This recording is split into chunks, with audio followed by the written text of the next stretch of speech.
गेली मती विना नीती गेली नीती विना गती गेली गती विना वित्त गेले वित्त विना चित्र रचले जितके आढळते का अवित्रीने केले म्हणून मला या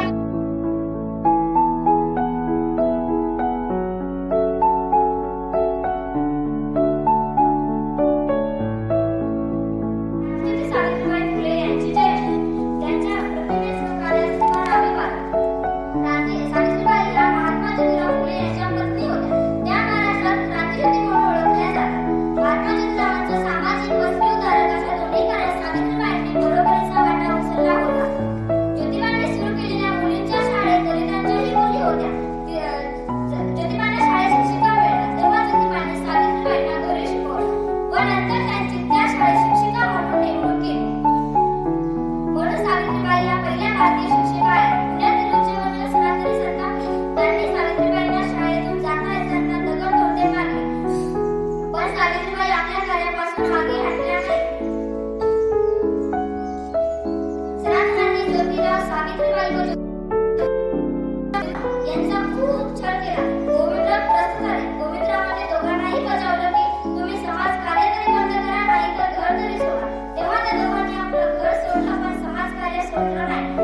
ज्योतिबांनी बाळहत्या प्रतिबंधक गृह चालवलं. तेथील अनाथ मुलांची काळजी सावित्रीबाई आईप्रमाणे केली पण तेथेही त्यांना निंदा व अपमान सहन करावा लागला.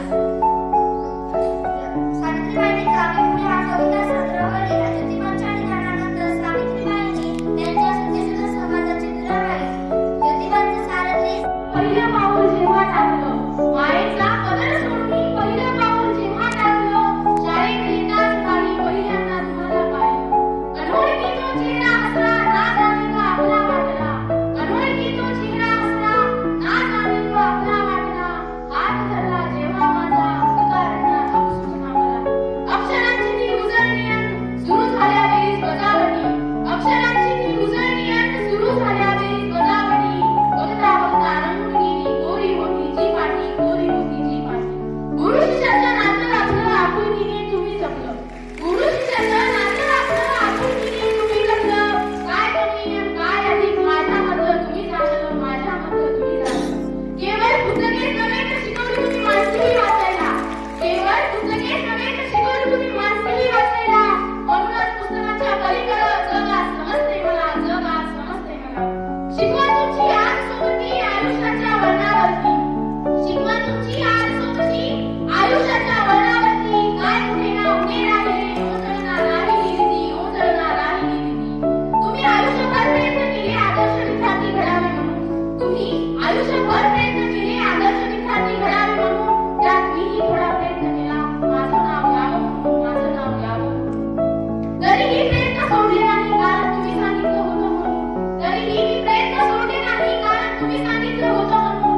पण काय करू या कवितेने माझं आयुष्यात गेलंय दिसून माझं आयुष्यात गेलंय दिसून. खूप लिहायचं होतं तुमच्यावरती माझ्या आयुष्याच्या डायरीमध्ये. खूप लिहायचं होतं तुमच्यावरती माझ्या आयुष्याच्या डायरीमध्ये पण अक्षरच सापडे ना मला तुम्ही शिकवलेल्या बाराखडीमध्ये. तुम्ही शिकवलेल्या बाराखडीमध्ये. अरे हाँ, 22 दिसंबर को सावित्रीबाई फुले का जन्मदिन बालिका दिवस के रूप में मनाया जाता है.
दिला. त्यासाठी प्रत्येक बालिका, प्रत्येक स्त्री ही तिच्या पूर्ण हयात आयुष्यभर ऋणी असते आणि त्या ऋणातच तिचं आयुष्य कायम राहत असतं.